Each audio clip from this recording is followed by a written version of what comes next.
Hey guys, तो चलिए आगे बढ़ते हैं। इस वीडियो में हम लोग देखेंगे अलाइन आइटम्स प्रॉपर्टी। तो चलिए शुरू करते हैं। यहाँ पर देखिए सेम HTML रखा है मैंने, कंटेनर कॉलम कॉलम कॉलम और कॉलम के अंदर H1 और पैराग्राफ, और जो कि यहाँ पर आपको दिख रहा है। ओके, अब थोड़ा CSS में देख लेते हैं। CSS भी देखिए सेम है, कुछ फर्क नहीं है। सिर्फ यहाँ पर देखिए कंटेनर में मैंने डिस्प्ले फ्लेक्स जो है वो ऑलरेडी लगा के रख दिया है।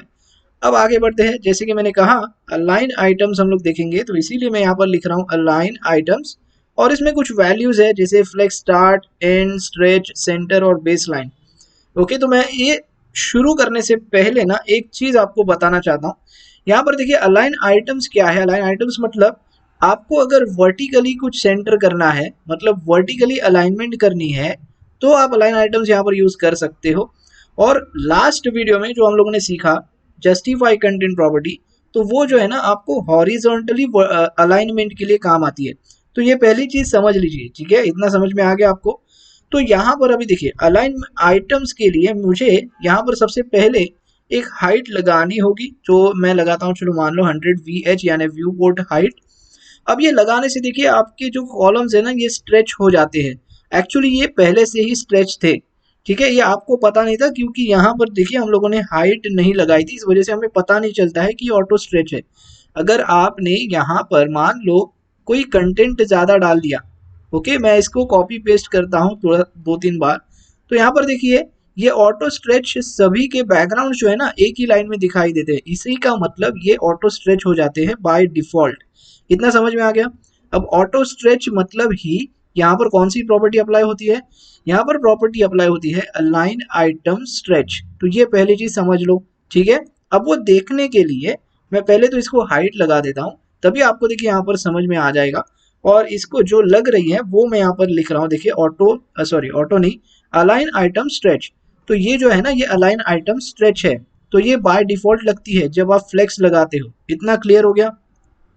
तो इसमें है ना और कई सारी प्रॉपर्टीज है देखिए, तो ये समझने के लिए इसीलिए मैंने हाइट लगाई है, और कई सारी जो प्रॉपर्टीज है इसके अंदर वो समझने के लिए मैंने हाइट लगा के रख दी है 100 VH। ओके, अब यहाँ पर देखिए जो दूसरी वैल्यू है उसकी बात कर रहा हूँ मैं बोलता हूँ देखिए वर्टिकली अलाइनमेंट करने के लिए ये मैं बोल रहा हूँ ये तीनों कॉलम से मुझे टॉप में दिखाई देने चाहिए, इसीलिए आप लगा दो फ्लेक्स स्टार्ट। मैंने सेव किया तो देखिए आपके तीनों कॉलम्स जो भी है ऊपर से दिखेंगे, मतलब ऊपर से स्टार्ट होंगे, जो टॉप में दिखाई देंगे। बात समझ में आ रही है। अगर मुझे ये बॉटम में चाहिए तो मैं सिंपली क्या करूंगा, फ्लेक्स एंड लगा दूंगा, तो देखिए आपके सारे कॉलम्स जो है वो बॉटम में दिखाई देंगे। इसके बाद अगर मान लो आपको ये सेंटर में दिखाना है, तो मैंने सेव किया, तो यहाँ पर देखिए सारे कॉलम जो है आपके सेंटर में दिखाई देंगे, लेकिन वर्टिकली सेंटर में। अभी बात समझ में आ रही है। देखिए यहाँ पर आप जस्टिफाई कंटेंट भी लगा सकते हो, जस्टिफाई कंटेंट, और यहाँ पर मैं सेंटर लगा रहा हूँ। तो देखिए ये भी सेंटर ही है, मतलब ये वर्टिकल सेंटर है, और ये जो है आपका, सॉरी क्या कह रहा हूँ मैं, ये जो है आपका हॉरिजॉन्टल सेंटर है, और ये जो है आपका वर्टिकल सेंटर है। इतना क्लियर हो गया। तो ये पहली चीज आप समझ लो।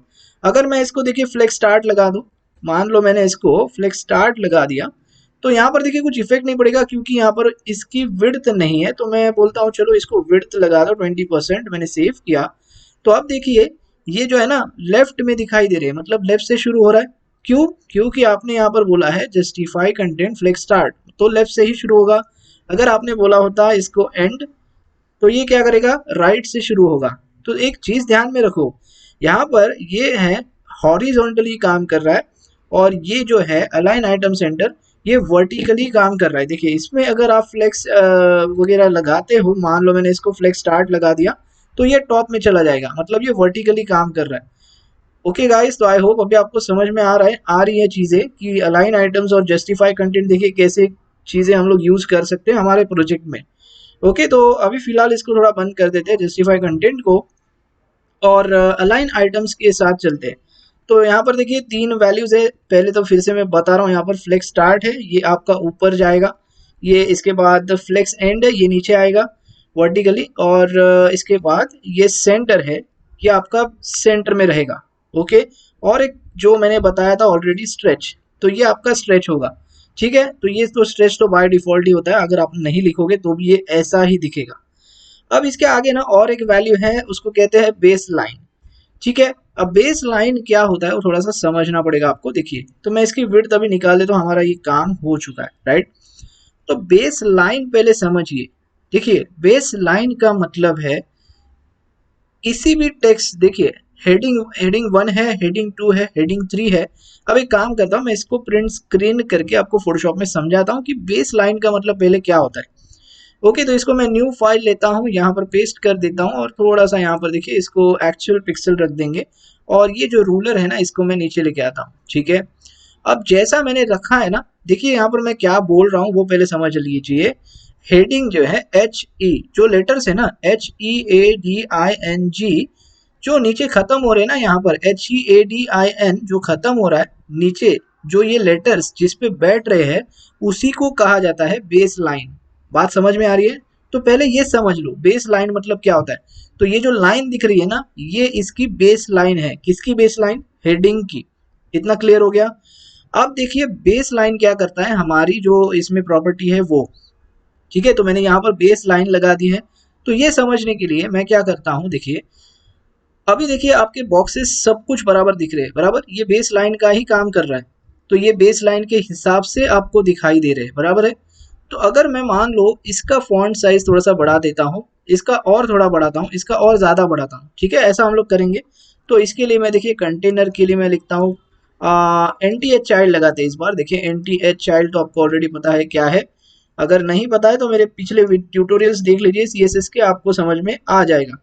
अब यहाँ पर देखिए पहले चाइल्ड को मैं लिख रहा हूँ, क्या सॉरी पहले चाइल्ड में जो H1 है उसको लिख रहा हूँ मैं। ओके तो यहाँ पर सिंपली मैं क्या कर रहा हूँ, फॉन्ट साइज लगा देना है। मैं बोलता हूँ इसको 1 RM लगे।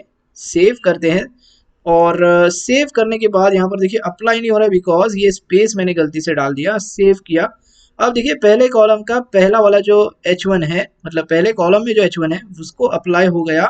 क्या हो गया? Font size 1 RM। बस इसी को मैं कॉपी करके नीचे डाल दे रहा हूँ, नंबर 2 बोलता हूँ और इसको जो है हम लोग 2 RM करेंगे। सेव किया और इसके बाद फिर से मैं इसको नंबर 3 करता हूँ और यहाँ पर जाके हम लोग क्या करेंगे 3 RM डाल देंगे। ठीक है, अभी देखिए पहले कॉलम का H1 को मैंने 1 RM दिया, इसको 2 RM दिया, इसको 3 RM दिया। देखिए अब आपके बॉक्सेस हिल गए, यहाँ पर दिख रहा है आपको। एक बार मैं क्या करता हूँ, एक सेकेंड, ये CSS जो है ना आपको थोड़ा सा कमेंट करके मैं दिखाता हूँ फिर से। इसको मैं कमेंट करता हूँ, सेव किया। अब देखिए सारे बॉक्सेस अलाइन है प्रॉपर। जैसे मैं ये ऑन कर देता हूँ, सेव करता हूँ, तो देखिए सारे बॉक्सेस हिल जाते हैं। ठीक है, तो ये छोटा है, थोड़ा सा बड़ा है और यहाँ पर ज़्यादा बड़ा है। तो ये हो क्या रहा है यहाँ पर, ये बेस अलाइन कर रहा है यहाँ पर। ठीक है, बेस अलाइन की अलाइनमेंट कर रहा है। देखिए अलाइन आइटम्स बेस लाइन लिखा है हम लोगों ने, बराबर है। तो ये वही चीज़ कर रहा है। इसको प्रिंट स्क्रीन करके मैं फोटोशॉप में फिर से दिखाता हूँ आपको। ये तो समझ गए आप, ये आपका बेस लाइन है। अब यहाँ पर फिर से मैं पेस्ट कर रहा हूँ और यहाँ पर देखिए रूलर से दिखाता हूँ। अगर आप देखोगे, देखिए अभी भी यहाँ पर बेस अलाइन ही है, मतलब ये अलाइनमेंट प्रॉपर है। अभी आपको समझ में आ गया होगा कि यहाँ पर बेस अलाइन जो है वो काम कैसे करता है। देखिए बेस अलाइन के हिसाब से आपका बॉक्स जो है बड़ा छोटा हो रहा है और ये फॉन्ट साइज के हिसाब से भी, मतलब फॉन्ट की वजह से भी होता है। बट यहाँ पर देखिए बेस अलाइन जो है ना, ये समझ लो ये होती है बेस अलाइन। अगर मान लो एक काम करते हैं, मैं और एक एग्जांपल दिखाता हूँ। इसमें हम लोग क्या कर सकते हैं, चलो ये तो ठीक है। अगर मान लो मैं सबके पैराग्राफ्स यहाँ से निकाल देता हूँ, मैं इसका पैराग्राफ निकाल रहा हूँ, इसका भी पैराग्राफ निकाल दे रहा हूँ और इसका भी हम लोग निकाल देते हैं। मैंने सेव किया। अब देखिए अभी मैंने सिर्फ हेडिंग रख दी है और हेडिंग को भी मैं फिर से प्रिंट स्क्रीन करता हूँ, फिर से फोटोशॉप में लेके आते हैं इसको और यहाँ पर पेस्ट करता हूँ। तो अभी भी देखिए सबकी जो अलाइनमेंट है, देखिए बेस अलाइनमेंट देखिए सही है, प्रॉपर है और उस हिसाब से यहाँ पर आपको बॉक्सेस दिखाई दे रहे हैं। तो आई होप गाइज अभी आपको समझ में अभी आ गया होगा कि यहाँ पर अलाइन जो बेस लाइन है उसको यहाँ पर देखिए अलाइनमेंट कैसे होती है। मतलब अगर हम लोगों ने यहाँ पर लिख दिया अलाइन आइटम्स बेस लाइन, तो ये आपका कुछ इस तरह अलाइनमेंट होने वाला है। ओके तो आई होप अभी आपको यहाँ पर सारी चीज़ें क्लियर हो चुकी है कि अलाइन आइटम बेस लाइन क्या है और उसके और कई सारी वैल्यूज, जो कि जैसे फ्लेक्स स्टार्ट है, फ्लेक्स एंड है, सेंटर है और स्ट्रेच है। तो एक थोड़ी सी यहाँ पर ध्यान में रखने वाली चीज़ क्या है, देखिए अलाइनमेंट आइटम्स क्या है, सिंपली वर्टिकली अलाइनमेंट के लिए काम आता है और जस्टिफाई कंटेंट क्या है कि हॉरिजॉन्टली कुछ आपको अलाइनमेंट करना है तो ये वाली प्रॉपर्टी आप यूज कर सकते हो।